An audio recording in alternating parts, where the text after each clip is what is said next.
dibilangin, sebagian orang kampung sini nggak suka sama engkau. Baguslah, nggak akan pinjem uang sama saya. Kata. Di mana-mana orang pinjem minta tolong tuh karena seneng. Kalau benci kan enggak. Intinya dianggap enteng saja. Yang terjadi di dunia itu semuanya dianggap enteng saja. Man asa ilaika faqat atlakoka. Yang berburuk sama kamu itu membebaskan kamu.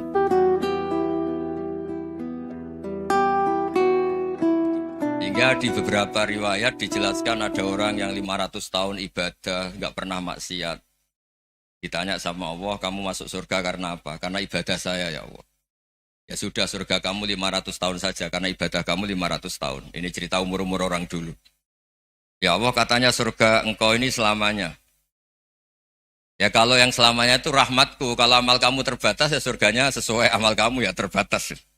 Ya sudah ya Allah, berarti masuk saya surga saya ini karena fadl engkau, karena anugerah engkau. Itu namanya apa? Diroyah. Diroyah itu satu kajian analisis di mana kita percaya riwayat, tapi kemudian punya logika, punya diroyah. Ini penting supaya tauhid kita ini kuat. Jadi dulu ada orang yang sangat cerdas, namanya Jubair bin Mut'im. Dia saking cerdasnya, juga kaya, juga tokoh, dikirim sebagai delegasi pembebasan Asra Badrin, tawanan Badar. Kemudian pas datang ke Masjid Nabawi, Nabi delalah pas baca Wattur wa kitabim mastur. Sampai pada titik Nabi baca Am khuliku min ghairi syai'in am humul khaliqun.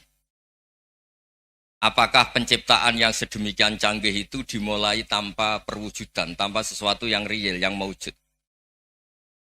Orang itu langsung bersimpuh, matur, ya Rasulullah saya Islam. Kada qalbi yatir, hampir hati saya, otak saya, pikiran saya itu terbang. Karena logika yang dibangun ateisme misalnya, kalau alam raya ini dimulai dari nihilisme, berarti logikanya apa? Al-adamu yakhluqu maujudan. Alam raya ini kan maujud. Maujud itu ada. Kalau yang lebih dulu itu ketiadaan, berarti ketiadaan menjadi sebab kewujudan. Kalau dalam bahasa Arab itu al-adamu yakhluqu maujudan. Sesuatu yang harusnya nggak jadi faktor karena ketiadaan, menjadi faktor sesuatu yang nyata. Itu kan nggak masuk akal. Ya, kalau alam raya ini ada al-adam sing yasbiku maujudan, berarti alam raya ini al-adamu yakhluqu maujudan, suatu yang tidak ada menciptakan yang ada. Dengan logika itu terus kita ngaji, diajari sama guru-guru kita, sifat dasar Allah itu maujud. Wallahu maujudun qadimun. Terus masuk. Yang harus distatuskan pertama dari Allah itu apa? Maujud, wujud. Karena dengan wujud ini layak menjadi penyebab adanya alam raya ini. Sehingga ketika kita menolak faham nihilisme atau ateisme, faham tanpa Tuhan, tanpa pencipta awal, kita punya diroyah. Bahwa tidak mungkin ketiadaan ini menjadi sebab perwujudan alam raya ini.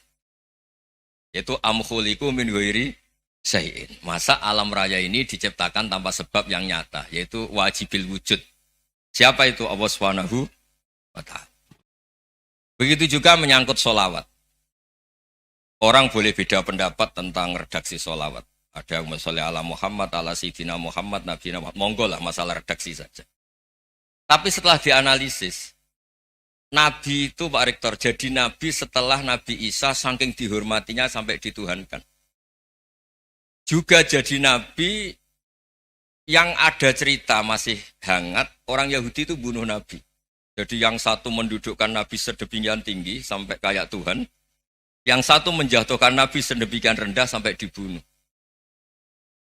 Kayak apa susahnya jadi Nabi Muhammad SAW. Kemudian dengan gampang Hadaddin agama ini bikin syariat yang bernama sholawat.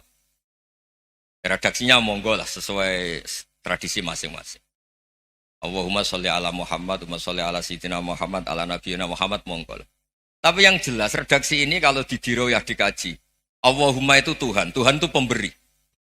Wa Muhammadun wa in jalla qadruh abdun min ibadi. Muhammad apapun tinggi derajatnya tetap berstatus hamba. Sehingga agama ini terjaga oleh sighatus sholawat. Agama ini terjaga oleh redaksi sholawat. Yaitu Allah tetap pemberi sebagai Tuhan yang enggak tersaingi, la syarikalah. Rasulullah Muhammad wa injalla qadru, apapun prestasinya bisa mi'raj bisa apa saja, tetap seorang hamba yang butuh muhtajun ila rahmatih. Jika redaksi Allahumma sholli ala Muhammad ini mengukuhkan yang Tuhan tetap Tuhan, hamba pilihan tetap hamba pilihan. Tentu dengan redaksi ini kemudian kita mendudukkan Nabi benar-benar posisi terhormat. Yaitu orang yang paling berhak dapat askat tahiyat, mendapat penghormatan Allah paling tinggi, yaitu Rasulullah Muhammad SAW. Dan itu diulang-ulang oleh Allah.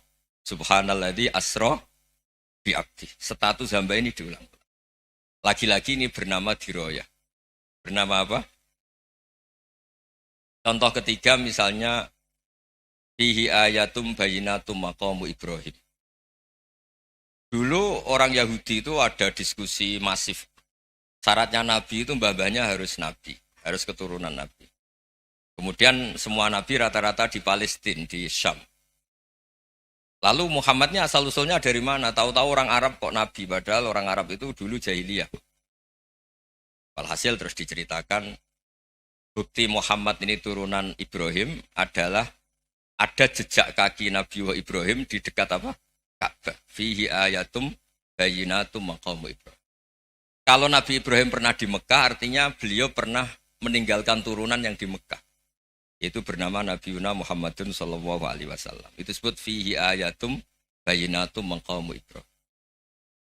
Nah itu namanya diroyah. Diroyah itu satu perilaku keseharian kita beragama, kemudian tahu logikanya. Yang keempat misalnya, mangkana yu'minu billahi wal yaumil akhir fal yukrim apa? Jaro. Orang yang iman karena Allah dan Rasul, maka memuliakan tetangganya. Andaikan pakai hukum sosial, tentu kalau tetangga kita baik, kita baik. Kalau kurang baik, kok kurang penggawean kan gitu. Tapi dulu itu pernah ada seorang ulama itu dibully ya, dikerjain sama anak muda tetangganya. Pak Kiai datang ke rumah saya, orang ini datang. Kemudian setelah di rumahnya, saya tidak jadi butuh sama Pak Kiai, silahkan pulang. Itu Kiainya senyum menikmati. Dan itu terulang 3 kali. Dibully seperti itu, dikerjain terulang 3 kali. Lalu tetap Kiainya tuh asik, seneng sekali. Lama-lama muda ini tanya, kenapa engkau tidak tersinggung? Padahal saya kerjain sampai 3 kali. Tak undang, terus tak suruh pulang, tak undang, tak suruh pulang. Kata Kiai tadi, yang memerintahkan baik sama tetangga itu Allah. Jadi saya nikmati ketika bisa baik sama Anda. Tidak ada urusannya dengan perilaku Anda yang menolak saya. Nah itu terus kita tahu, memang motifnya kita baik sama tetangga karena iman sama Allah dan Rasul, bukan hukum kompensasi sosial. Jadi kalau mau diteruskan Pak Rektor, saya ngajar di sini ya karena perintah Allah itu orang alim harus ngajar, bukan karena perintah Rektor. Kalau diteruskan. Ya saya mohon juga gitu, para dosen, para karyawan di sini, kalau nggak khianat dengan UI itu karena takut sama Allah, jangan takut sama Rektor. Kalau Anda baik juga karena Allah, jangan baik karena apa? Rektor. Bagaimanapun ya semua kita ini makhluk. Makhluk itu la yadurru wa la yanfa. Begitu juga melihat Indonesia. Melihat saya ini kan ikut di UI itu lama sekali, ikut sama Profesor Zeni, dari Profesor Zeni nulis tafsir. Mungkin Pak Hersoyo tahu banyak, dulu Pak Lutfi ya tahu banyak. Tapi saya memang nggak pernah terbuka karena ya memang nggak ingin sebenarnya. Kondisi ini kondisi darurat ini. Sehingga saya tahu cara berpikir Profesor Zeni, ya tahu komitmen beliau pada UI. Dan pendiri UI memang ya banyak yang dari tokoh NU, Muhammadiyah, dari tokoh-tokoh ormas yang lain memang didirikan banyak orang. Hingga UI memang nggak milik ormas apa tertentu. Dari satu sisi memang baik, nggak dikuasai ormas tertentu. Tapi nanti kalau keterusan ya nggak berbentuk. Ya sudahlah dikelola saja. Sambil-sambil jelas, sambil-sambil kadang nggak jelas. Yang penting ikhlas tadi. Karena kalau terlalu asobia itu jadi repot. Kita ini yang nekuni fikih itu tahu. Kalau tidak kuno itu madhabnya Hanafi. Kuno itu madhabnya Syafi'i. Tahu-tahu seakan-akan Imam Syafi'i itu NU, Imam Abu Hanifah itu Muhammadiyah. Padahal ini orang-orang yang sebelum NU dan apa? Muhammadiyah. Jadi kalau kita yang nekuni ilmu itu biasa saja dengan perbedaan. Tapi kalau orang-orang yang nggak siap dengan perbedaan itu sampai Allah disifati Ta'ala itu tidak terima. Padahal Ta'ala itu maknanya Maha Luhur, yang Maha Agung. Jadi ada seorang kiai kebetulan pidato pertama Pak Rektor. Assalamualaikum warahmatullahi ta'ala wabarakatuh. Di mubalik kedua ini nggak terima karena itu dianggap bid'ah ada Ta'ala. Hanya dia bilang Assalamualaikum warahmatullahi ta'ala wabarakatuh.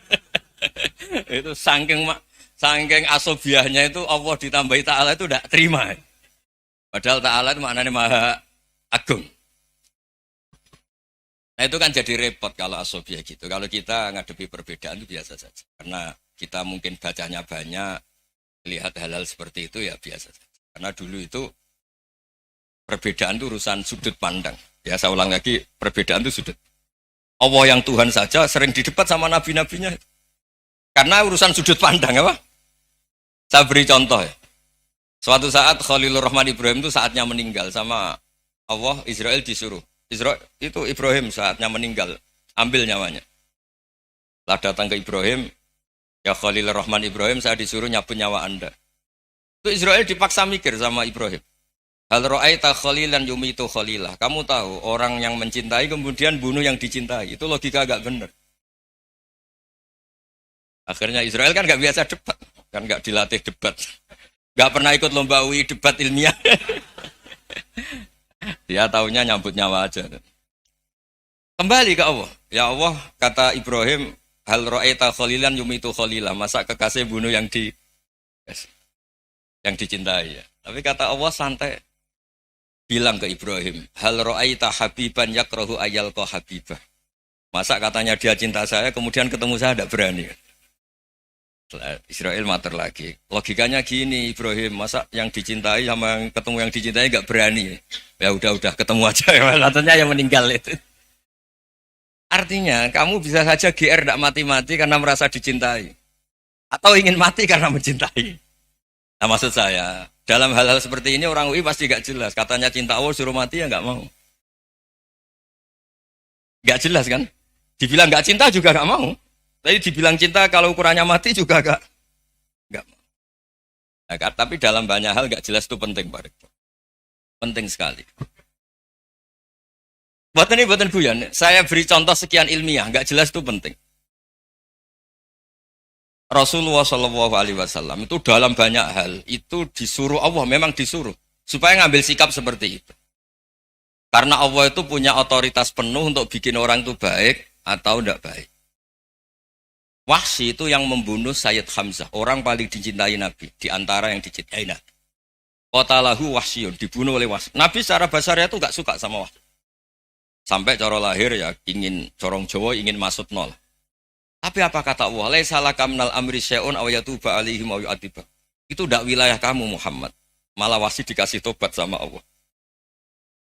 Khalid bin Walid. Itu perang Uhud kalah itu karena ide brilian Khalid bin Walid. Pas itu masih panglima kafir.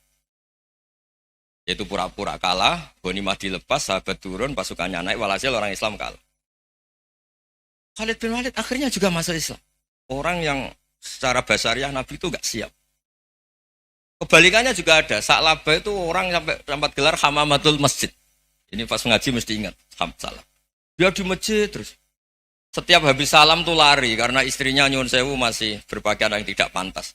Kenapa engkau terburu-buru pulang? Pakaian yang dipakai istri saya sekarang saya pakai. Ya pakaian sarung itu kayak Pak Rektor kan fleksibel.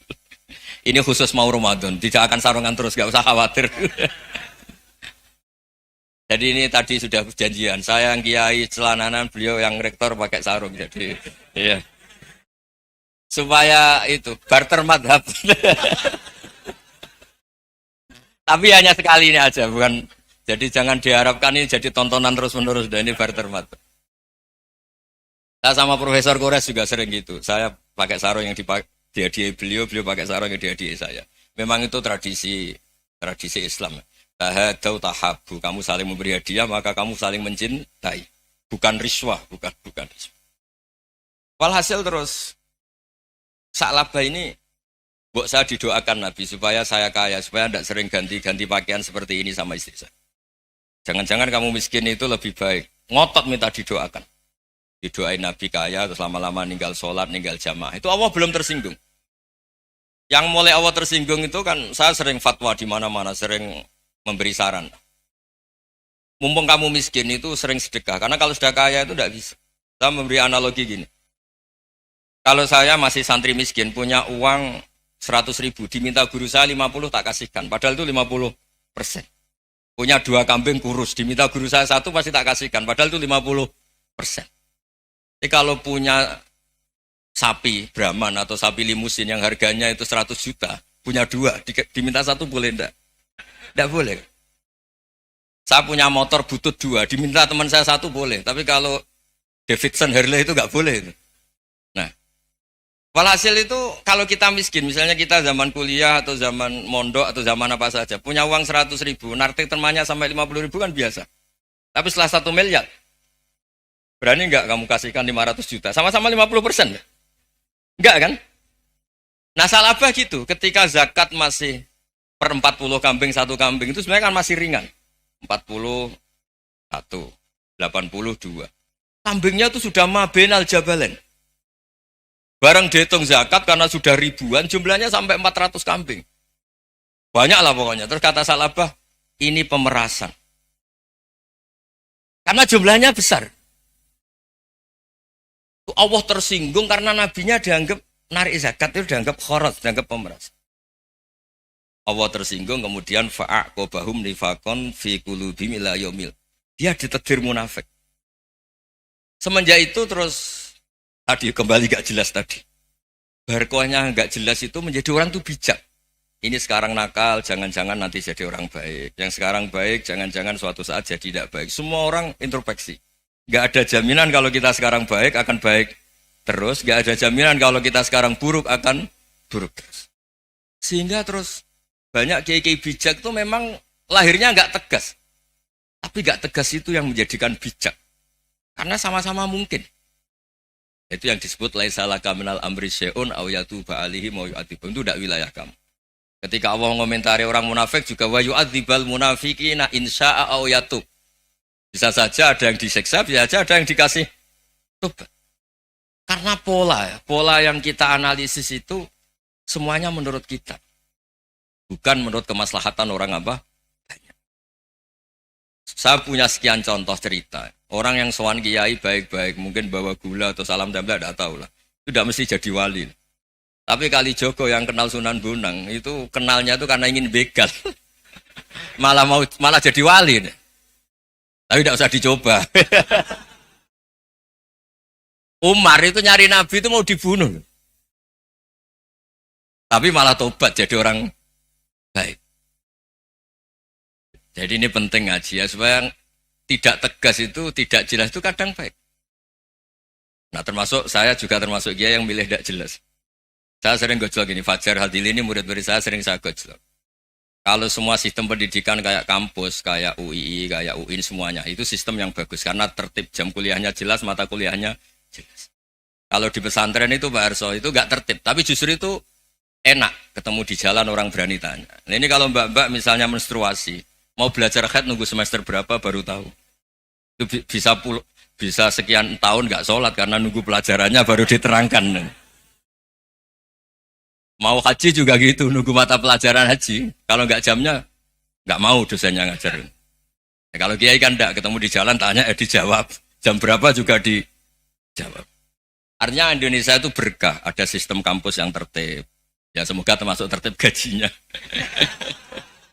Tapi tertib gajinya itu juga sebenarnya rugi. Saya sering ada pegawai negeri Gus, tolong doain saja di PNS enak jadi. Gajinya tetap. Kata saya nggak mau kalau gaji saya tetap. Kok bisa Gus enak tiap bulan mesti dapat gaji. Kalau tetap nggak naik-naik kata saya. Kalau kiai gajinya nggak tetap, tapi di atas yang tetap kata saya. Artinya Indonesia itu berkah. Kalau semuanya pakai sistem pendidikan setertib ini, orang mau tanya haid ya nunggu pelajaran haid. Bab haji ya nunggu pelajaran haji. Tapi kalau ketemu kiai itu enggak. Ya pokoknya saya pernah di pasar, Gus mau tanya apa? Anak saya sih keluar darah terus gini-gini. Padahal biasanya haid hanya 7 hari gini-gini. Ya sudah kembalikan ke biasanya rudat ilal adat. Itu udah usah sowan ke rumah. Juga gak registrasi dulu, gak daftar dulu. Ya ini udah nyindir cerita saja. Supaya ini bukti koalisi beneran. Jadi saya yang kiai gak tertib jam, koalisi sama yang tertib jam.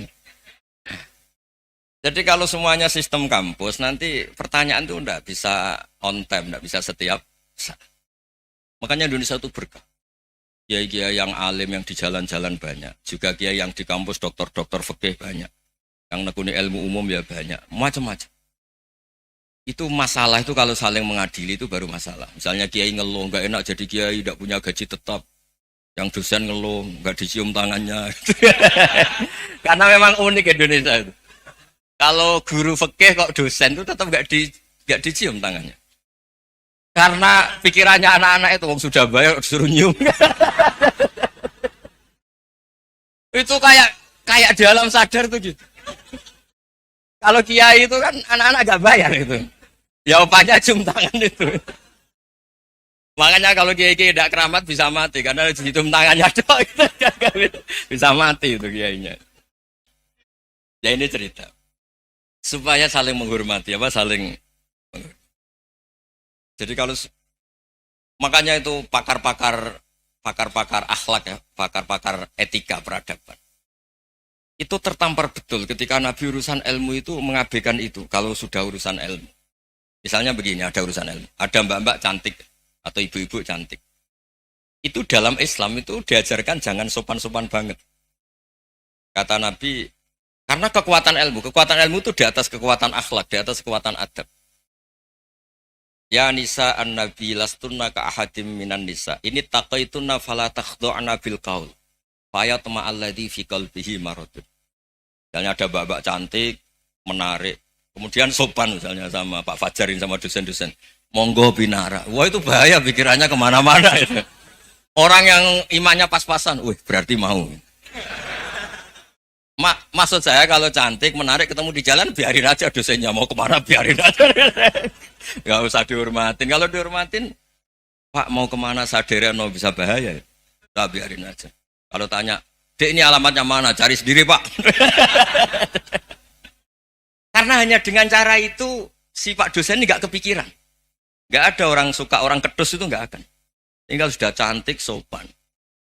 Wah bisa pikirannya macam-macam. Itu ilmu. Fala takhdu'na bil qaul. Kamu jangan terlalu lirih kalau ngomong. Fayat ma'alladhi fi qalbi maradun. Orang yang pikirannya masih kotor pasti berpikir yang negatif. Anda mungkin demi sopan sama dosen Anda. Tapi sejauh mana dosen Anda juga berpikir positif. Itu kan uji iman sama uji nyali. Nah, sama pejabat yang sopan sama kiai mungkin punya Alphard, punya Robicon, punya terus bawa uang banyak. Terus sama kiai cium tangan hormat. Jangan-jangan kiainya yang pikirannya macam-macam. Ini berarti bisa jadi muhibbin potensial misalnya. Nah, saya ini termasuk kiai yang pengagum ilmu. Sehingga saya sama orang yang medit, yang kikir sama saya itu saya senangnya bukan main. Kenapa? Karena kalau orang medit itu gak berhak nuntut. Tapi kalau orang lomo 1 juta minta surga, 2 juta ya minta apa? Surga. Gus salam template 200.000 aja kadang minta surga.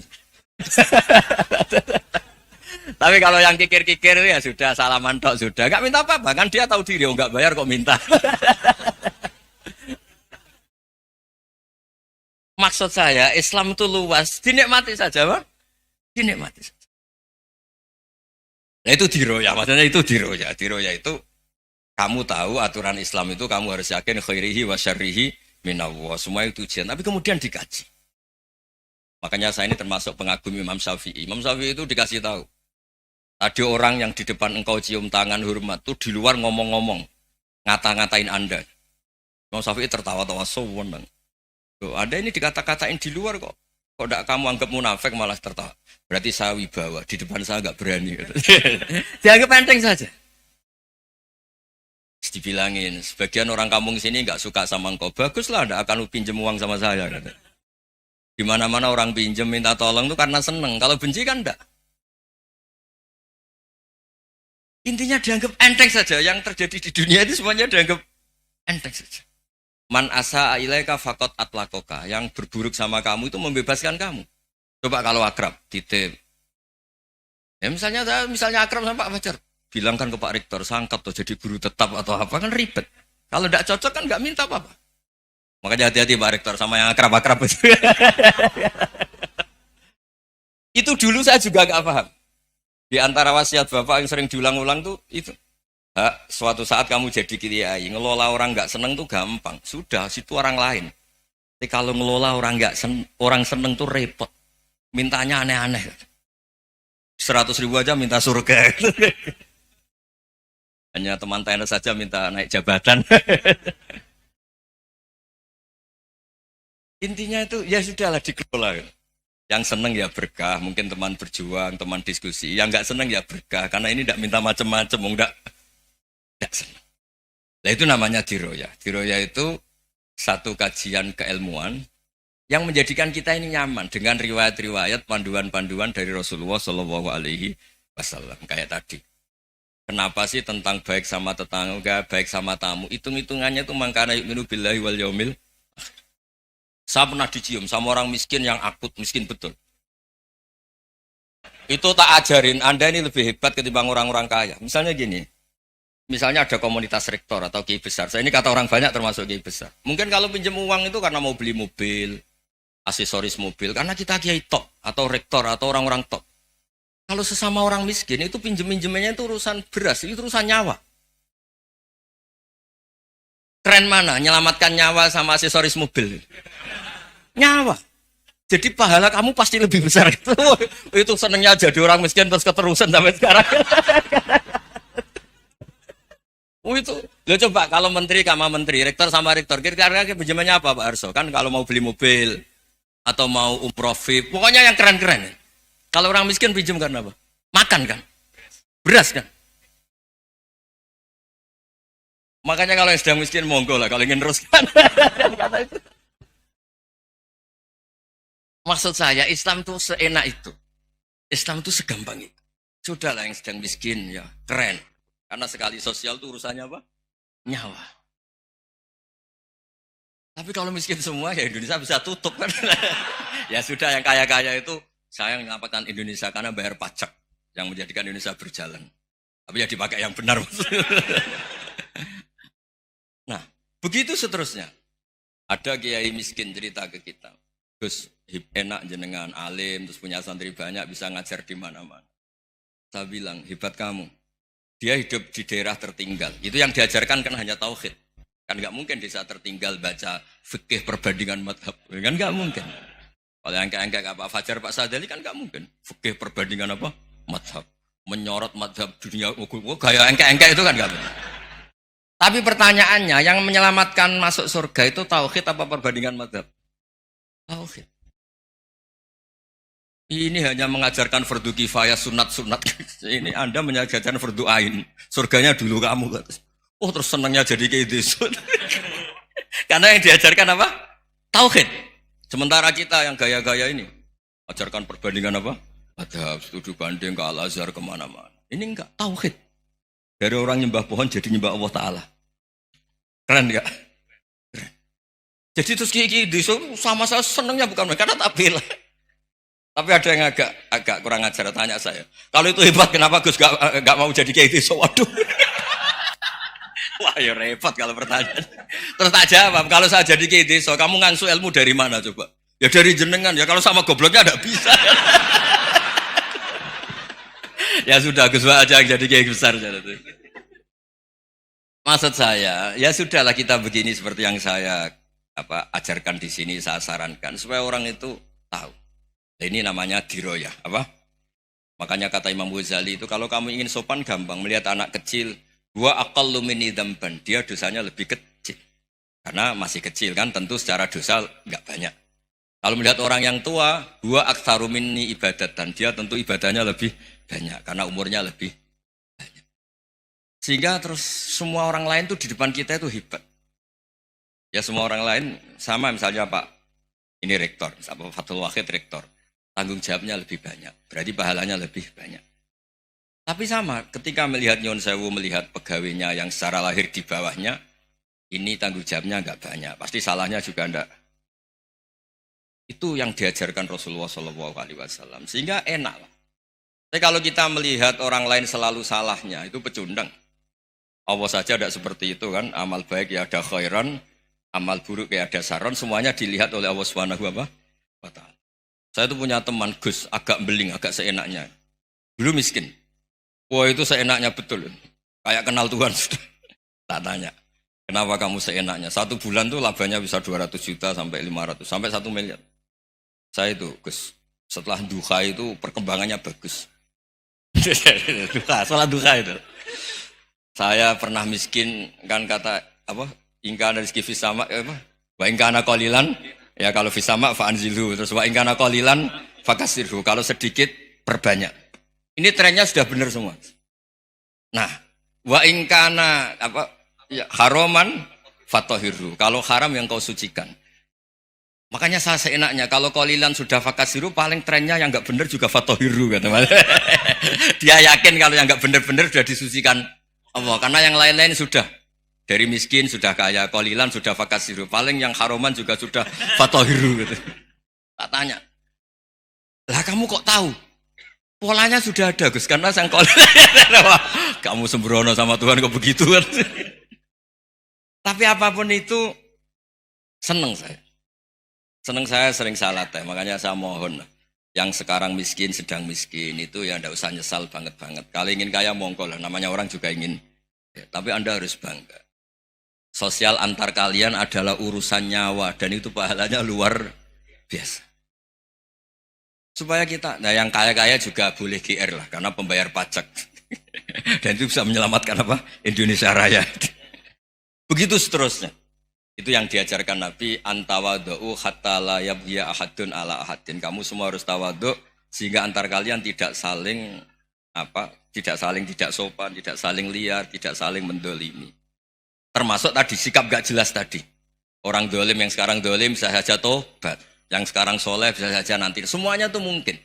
Kita diajari ya muqallibal qulub tsabbit qalbi ala dini. Jadi keliru kalau kita dalam banyak hal harus tegas enggak mesti. Al halalu bayyinun wal haramu bayyinun. Tapi ada wa bainahuma umurun mustabihat. Ada yang wilayahnya itu abu-abu. Misalnya ada perempuan cantik misalnya contoh paling gampang. Kalau kamu ajari secara serius kamu bisa saja tergoda jadi fitnah. Jadi kalau orang soleh gak berani ngajarin, kemudian digunakan orang fasik, malah menjadi orang nakal, kita juga tanggung jawab. Kamu mau tegas gimana? Wilayahnya sama-sama mungkin. Wilayahnya sama-sama mungkin. Yang dekat pejabat mungkin terkontaminasi KKN. Tapi kalau pejabat gak dekati orang soleh, punya perilaku yang gak soleh, yang repot juga Indonesia kan? Nah hal-hal seperti itu kita tidak perlu ngambil sikap. Maksudnya gak usah ngambil sikap, ya kita buktikan kalau milih satu madzhab, kita buktikan semuanya lebih baik, semuanya lebih bermanfaat, semuanya lebih berperadaban. Karena nggak bisa dihindari wabena humain. Termasuk nyuwun sewu saya mohon maaf sama mulai Pak Harso, Pak Lutfi sampai Pak Fathul Wahid. Saya ini termasuk kiai yang nggak suka dekat sama orang-orang top. Bukan karena hasud. Memang konstitusi kiai harus gitu lah tamud dan na'inaika. Kenal orang lebih tinggi itu kan resiko. Misalnya saya kiai desa, mungkin punya keri tua sudah seneng, punya kijang tua sudah seneng. Gara-gara kenal Pak Wahid naik Camry, waduh kok saya kalah itu. Kenal orang itu kan resiko. Mungkin dosen-dosen sini kalau kenal saya di Rembang juga resiko. Di sini gak ada cium tangan, melihat saya di sana, wah gak enak jadi dosen. Jadi memang harus dibatasin. Sekiranya mungkin orang terus, karena latamud dan nanawa, ainaika ilham. Kamu jangan sering melihat orang lain yang mungkin secara lahir dapat nikmat yang lebih tinggi timbang Anda. Kalau kamu gak bisa ngelola hati Anda bisa hasut, Anda bisa dengki. Paling tidak Anda bisa ada syukur. Saya itu sering didolani pejabat. Juga sering melihat pejabat di TV-TV. Naik mobil aja ada yang naikkan. Bahkan kalau wudhu itu anduk aja ada yang bawa.